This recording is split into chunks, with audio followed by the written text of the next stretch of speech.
Welcome to Hope Through Hard Stuff, a podcast from Winning at Home. Please welcome your host, speaker, and award-winning author, Steve Norman. Hi, I'm Steve Norman. Welcome to Hope Through Hard Stuff. I'm super excited to have as our guest today, Jamie Curtis. She's one of our therapists here on staff. Jamie, tell us about what population you work with and what issues you have the opportunity to address. Sure. So I work with predominantly teens and female women that are dealing with anxiety, depression, some suicidality, and some grief. Jamie, I heard a quote from somebody that said that every generation wants to believe that they're smarter than the generation that came before them and they're wiser than the generation that's coming after them. And I remember sometimes when I was 17, 18-year-old, I was like, my parents have no idea what is going on in my world. But now that I have an 11-year-old, an almost 13-year-old, a 15-year-old, and a 17-year-old, I like to think that I understand the world that they're in. But I hear you saying that I might not know as much as I want to think that I do. Right. I can tell you how many times I myself have often said, to my own kids, when I was a teen, it was like this. But slowing down and starting to pay attention to some of the teens that I'm seeing, and even my own kids, starting to realize that they're facing things that you and I, Steve, we didn't see or we didn't experience as teens, or they're experiencing them to a greater level. Things such as technology, the constant connection with their phones, with the internet at their fingertips. They're living in a world where there's this violence that they even have to worry about in their own schools. They're experiencing things such as extreme pressures with things such as travel, sports, AP classes, just some extreme pressures that they're dealing with. And then you even throw in the pandemic. You and I know how it's affected us. And as teens whose brains are still developing and who don't always understand what's going on, for them, they're living in this uncertainty where there's been adults for the last 2 years at odds. What confusion that has to bring. So you throw all of that together, and I think we can say there are a lot of things that our kids are experiencing that we just didn't experience. It's a fascinating insight because I remember, for the most part, when I was growing up, the things that stressed my parents out were pretty disconnected from what I was able to observe and experience. Right. But the pandemic created this very odd collective trauma where entire families were going through major uncertainty together. Right. And that low-grade stress that kids were experiencing anyway was compounded by the fact that parents were experiencing stress as well. Right. And you throw in the technology piece, the social media piece, it's right in front of them all the time. They're experiencing, the adults in their life dealing with a pandemic, seeing it in front of them. But they're also witnessing the arguments that's going on social media, the division, and then not even to mention the constant comparison with their peers outside of the pandemic. So what shape is that anxiety or that depression or maybe the tendency towards self-harm or suicidal ideation, what shape do you see that taking in this generation of teenagers? What I seem to be noticing a lot with the clients that I'm seeing are teens coming in feeling overwhelmed, feeling like they have a lot of pressures and high expectations that they most often set for themselves. But in a way, it's a way for them to control something. They are grasping for control in this world that just seems to be out of control for them. So, Jamie, it seems like one of the first invitations you are issuing to parents of kids living in a very complex world is maybe just a dose of humility. Right. Just the ability to pause and say, I don't know everything that they're going through. Like, yeah, there are some generic trends and themes about being adolescent in America, but the environment that they're in is radically different. Right. From the one a lot of us experienced when we grew up in the 70s, 80s, or 90s. Right. One of the greatest things that we as parents can do is listen to our kids. Slow down. Let's, model for them by putting our phones down and being present, letting them express the things that they're feeling. Sometimes kids do struggle to even name their feelings, so maybe it looks like parents helping them to name some of the feelings that they're feeling, but really just being present and allowing them to express what's going on in their world, the different pressures, and just listening, not offering advice, not offering something to fix the situation, or even invalidating them by arguing or judging their feelings. What shapes have you seen that take when you deal with clients? Like, what are some of the things that parents might be inadvertently doing to maybe shut down a safe space for kids to really vocalize or verbalize or name what it is that they're going through? They don't like to see their kids, hurting. They don't want to see them in that discomfort. And so trying to fix or trying to help them come up with ideas to fix the situation instead of letting them actually just feel and sit in those feelings sometimes, allowing them to really understand what they're feeling. Instead, they're trying to come up with solutions, come up with ways to fix it, or even trying to tell them, no, that's really not how it is, and trying to persuade them to feel a different way when that's just how they feel, and they should have the permission to feel what they feel in this confusing time. Jamie, as parents of faith, in theory, we would like to think that we're trusting God with all of our kids' experiences, but I know that I don't, in real time. To your point, I want to rescue them, I want to protect them, I want to bulldoze obstacles for them, rather than acknowledging that, whoa, God is leading them maybe into a season of discomfort to shape them and to stretch them and to grow them. So how does your faith come into giving yourself and your kids permission to be where they are? That's been a hard one. And just like you, as a parent, it's hard to watch our kids go through hard things. For us as parents, my husband and I, we've watched our kids navigate, especially the last couple of years, through some hard things. Each one of our 3 kids have experienced some hard things. I guess for us as parents, we try to look at it as, right, what is God trying to teach us? And what is God trying to teach them? Allowing God to be with them, allow them to lean in on their relationship with Christ during the hard times, to not come in and rescue them from the hard things, but to allow them to navigate, for us to walk alongside them so that they can grow deeper in their faith and their ability to lean in on God.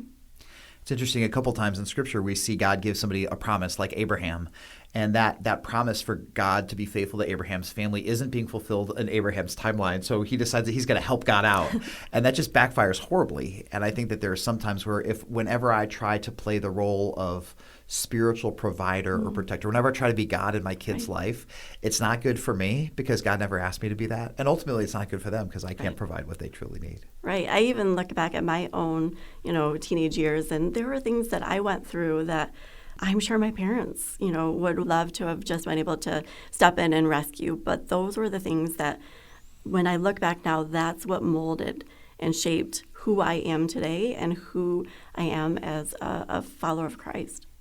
So good. Jamie, what other tools or resources do you want to give to parents to help them understand their kids' world and to help their daughters and their sons navigate some of these really tricky topics that you've identified? Right. We talked a little bit about talking and listening.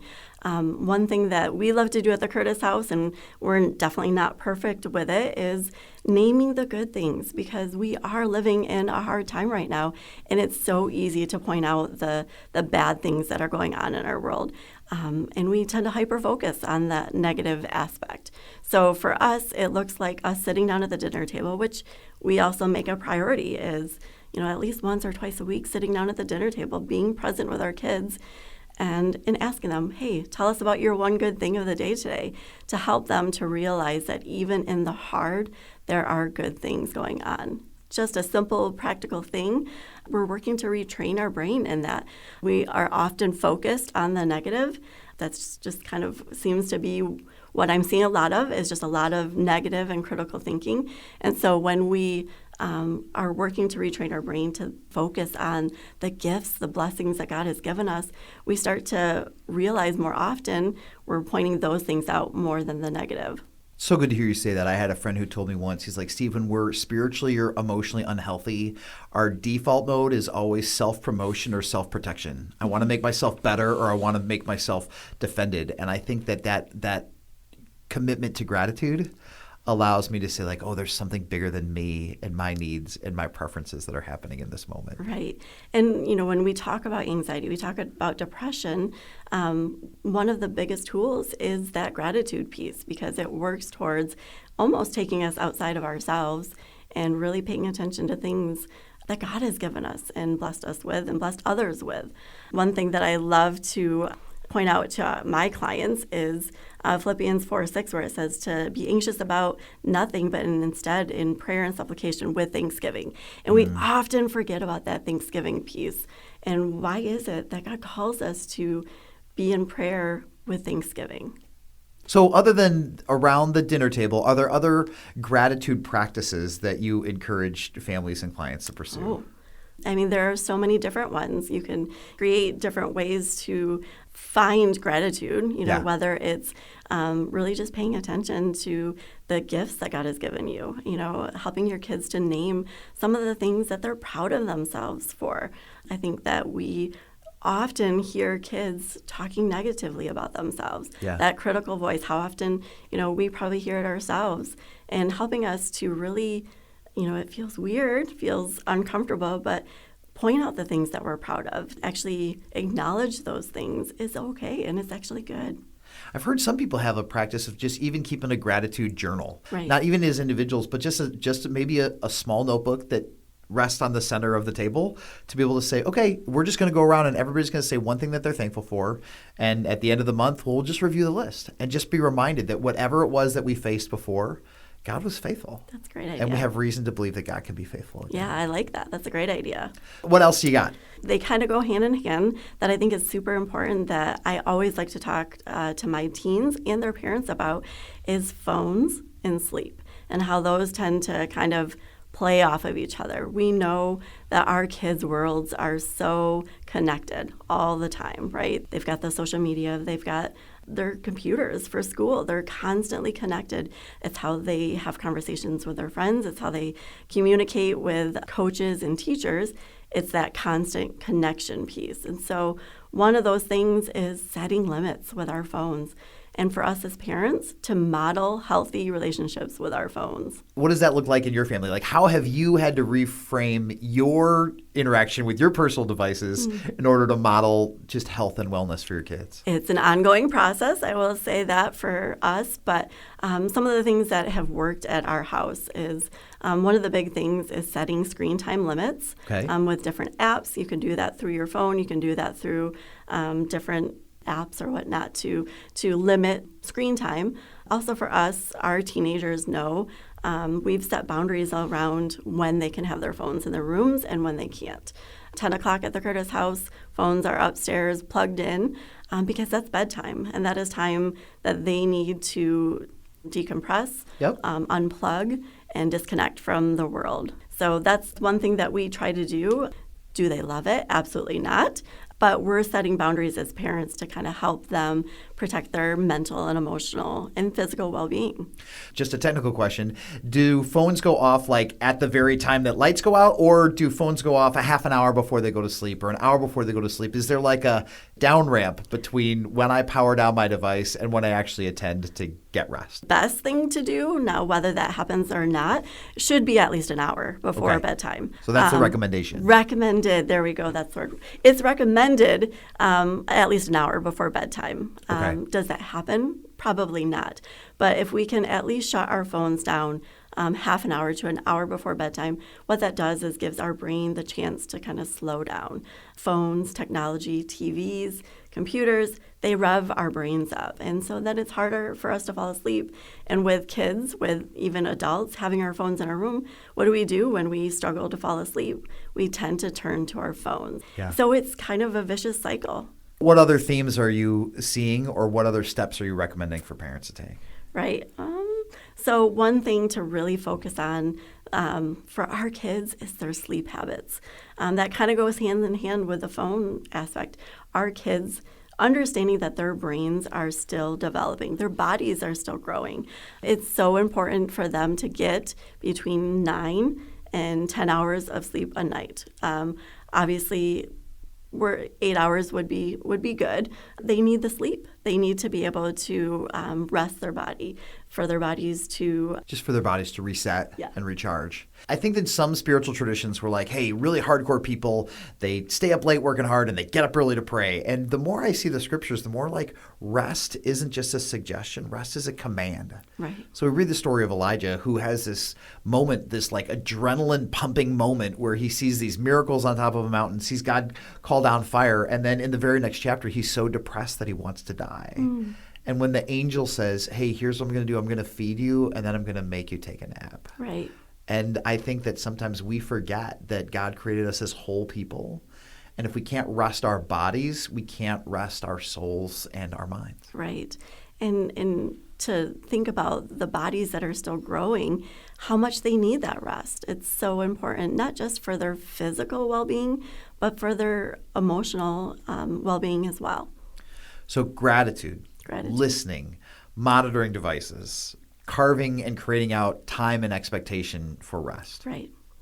What other proactive tools? Definitely getting our bodies moving. Okay. We do live in a culture where, there's a lot of sports and athletics, and those are great things that keep our bodies moving. They keep, us working on things such as work ethic and stuff like that. But it doesn't have to be that extreme. Just making sure, as much as, phones and things like technology cause us to be in isolation, realizing that it's important that we get our bodies moving too. Get out of the house, go out in God's creation, go out in nature, connect in creation.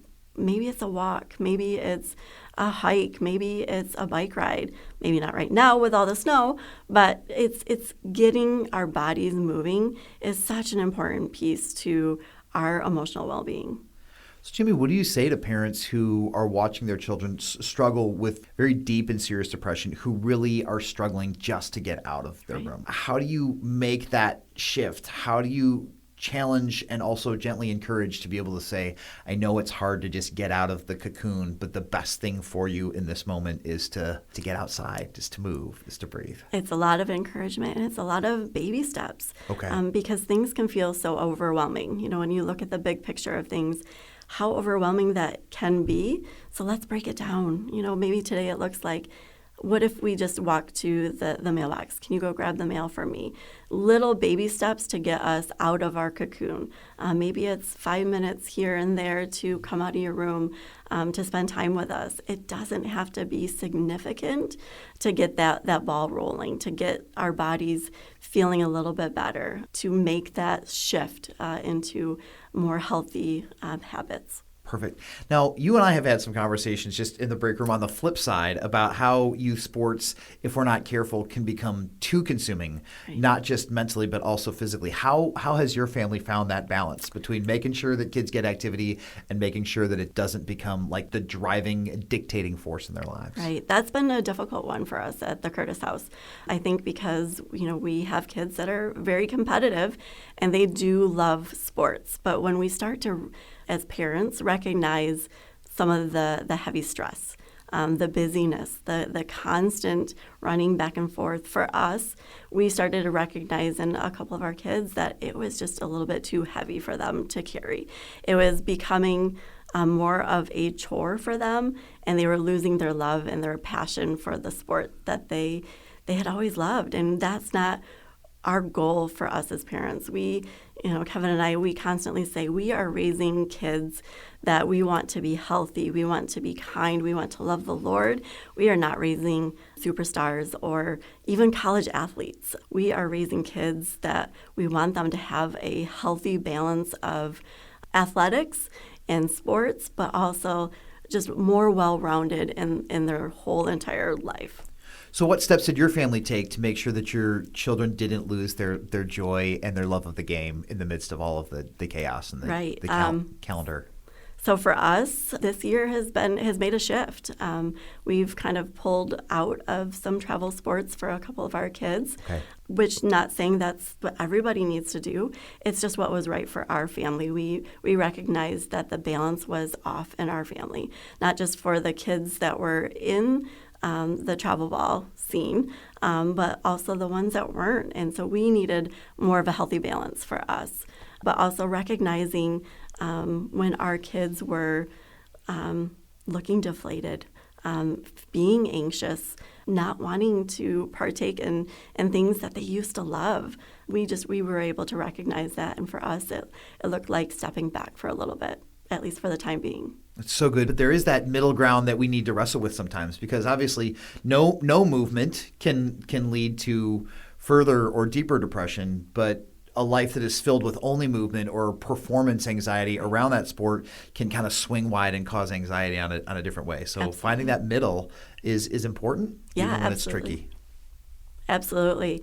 And I think that's, like you said, it's tricky. And I think it's a constant check-in with our kids and asking them, how are you feeling? Are you still enjoying what you're doing?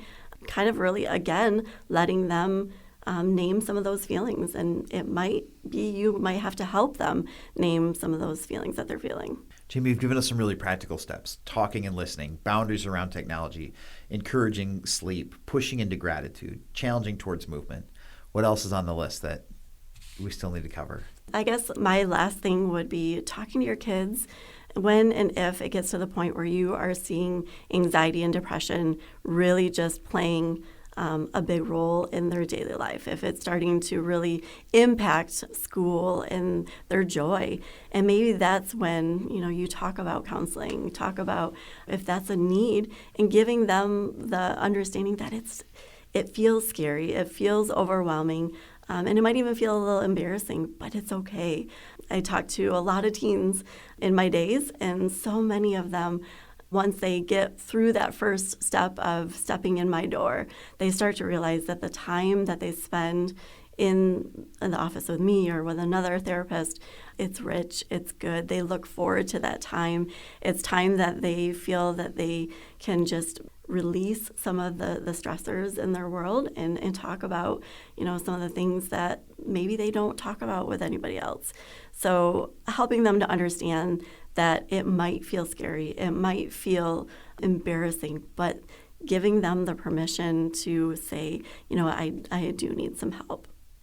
Jamie, what do you say to parents who maybe came from a family of origin that viewed therapy as weakness, or you talked about shame or embarrassment? I think as a whole, I'm so encouraged to see this generation of teenagers be open and encouraged and motivated towards conversations with therapists. But there are some generations who are like, just rub some dirt on it and you'll be fine. What do you say to maybe some broader family dynamics where people don't fully appreciate what counseling can offer? Yeah, right. It's my goal for teens, for parents, for that stigma just to go away, that counseling is a bad thing or that it's an unnecessary thing. Emotions are real. God has given us emotions, and they're okay to have. It's how do you manage them? How do you cope with some of the bigger feelings? To the parents that may say rub a little dirt on it, mental health is just as important as our physical health. They go hand in hand together. And if we would treat our mental health the way that we treat our physical health, I think that you would understand that this time is important and it is precious for our kids to be able to lean in to their mental well-being. Jamie, you talked about there's nothing that hurts more than watching our kids hurt. Right. What do you say to parents who may have a child who's going through a prolonged season of depression, and maybe some of the measures that they're taking don't seem to be immediately effective? What do you say to people who are just feeling pretty overwhelmed? That's a tough one. I would ask them, what are they doing to take care of themselves? Because they themselves are watching, their kids go through a hard time, and that you and I know is hard as parents to watch our kids do that. So I would ask them, what are you doing in the midst of all of this that you're taking care of yourself? What are some of the things, such as maybe you need to reach out and have that support, whether it looks like, just a friend or maybe even counseling for yourself. That's okay too. Jamie, what do you say to the 15 or 16-year-old who might be listening and their parents are encouraging them to maybe take a proactive step towards some structured mental health support, but they just don't know what to expect? They've never done it before. What do you say to let them know that this is a safe and a good step, even if it feels a little bit scary on them? So what I love to tell to my teens when they first come in is, it's not going to look like what you think it's going to look like. Most often, we have this thought in our head, I think because of TV and shows, that it's going to be laying down on a couch and, asking questions or carrying on conversations. And it's going to be more of, for me, as a therapist with teens, I like to do interaction. I like to play games with my kids. I like to have their hands moving while we're talking. So it looks different. It's actually kind of fun. There's a lot of Uno that is played. And kids talk more openly when their hands are moving. So that's kind of something that I like to share with my teens is it's going to look different than what you think. It's actually going to be a lot more fun than what you think. That's great. Jamie, I recently heard a quote by psychologist Susan David. She talked about how to process negative emotions, and she just gave me a really tiny tweak that was really helpful. She said, instead of saying I'm angry, say I'm in a position where I'm noticing feelings of anger. And I just thought that it was really helpful to have like one maybe layer of distance or disconnect from the dominant emotion and how I identify. So rather than saying like I'm depressed or I'm anxious or I'm sad, all those are valid, but even for her to be able to say like I'm noticing that I'm feeling feelings of anger or depression or sadness, to be able to say like my identity transcends whatever dominant emotion I happen to be experiencing at the moment. Right. That's good. I mean, because like you said, when you say I am angry or I am depressed, it brings on the sense of identity, and you're starting to identify with that. Instead, being able to label that emotion, I'm feeling angry, I'm feeling sad right now, and being able to actually name it, because we know that when we can name a feeling, a big feeling, it's easier to tame, but it's when we can't actually name it that it feels confusing and overwhelming. So to name those emotions, especially the ones that we feel like we can't control or fully anticipate, gives us a measure of power over them. Right. That's great. Jamie, thank you so much for your time and energy. Any parting thoughts that you want to give to families, to young people, or to parents? I know that the season that you teens are in is hard. It's been confusing, it's been hard the last couple of years especially. And I think that the one gift that I would want to give parents is just to remind teenage children that sometimes you think your parents are completely clueless and have no idea what they're doing. Please know that they love you and that for whatever is scary to you is scary for them. Right. So as a whole family unit, give yourselves grace for it to be hard, but know that God is with you in it. Right. And all you have to do is take the step that's in front of you and then watch God be good. Right. Oh, so good, Steve. Thank you so much. It's my pleasure. Thanks so much for joining us. Thank you. You've been listening to Hope Through Hard Stuff. If you've got questions about the ministry of Winning at Home, you can learn more at our website, winningathome.com. Thanks so much for listening. We'll catch you next time. Thanks for listening to Hope Through the Hard Stuff. If you liked what you heard, please remember to subscribe to it, rate and review it, and then share it with others. Winning at Home offers hope through counseling and coaching, motivational speaking, community events, and other media resources. If you believe in what we do and want to support us in our mission, consider making a donation at winningathome.com.